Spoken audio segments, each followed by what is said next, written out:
నేను ఎంతో రుచిగా ఉండే చికెన్ ఫ్రై చూపిస్తాను. పసుపు, సాల్ట్ అండి. ఇందులో నేను పెరుగు మేగడ యాడ్ చేస్తాను ఫ్రెండ్స్. చాలా టేస్ట్ బాగుంటుంది అనమాట. ఒకసారి ఇలా ట్రై చేసి చూడండి మీరు కూడా.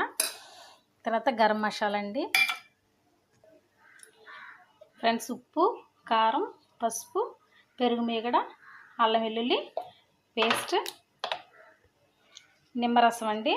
అంతే ఫ్రెండ్స్. బాగా పిండేసి మ్యారినేట్ చేసి పెట్టుకోవాలి ఫ్రెండ్స్. నేనైతే న్యాచురల్గా చేస్తున్నానండి. ఎగ్ కానీ కార్న్ఫ్లోర్ కానీ ఏమీ యాడ్ చేయట్లేదండి. ఇలా బాగా కలిపేసుకుని ఒక పావు కేజీ చికెన్ ఇప్పుడైతే మ్యారినేట్ చేసిన చికెన్ని పొయ్యి మీద ఆయిల్ పెట్టి ఆయిల్ వేడెక్కిన తర్వాత ఈ చికెన్ అందులో వేసేద్దామండి.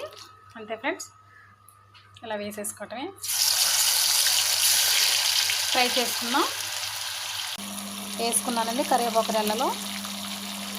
మరలా తినాలనిపిస్తుందండి. ఫ్రై తినాలనిపించినప్పుడు 5 మినిట్స్లో రెడీ అయిపోయే ఫ్రై ఇది ఒకటేనండి. ఎంతో టేస్టీగా రుచిగా ఉండే చికెన్ ఫ్రై రెడీ అండి.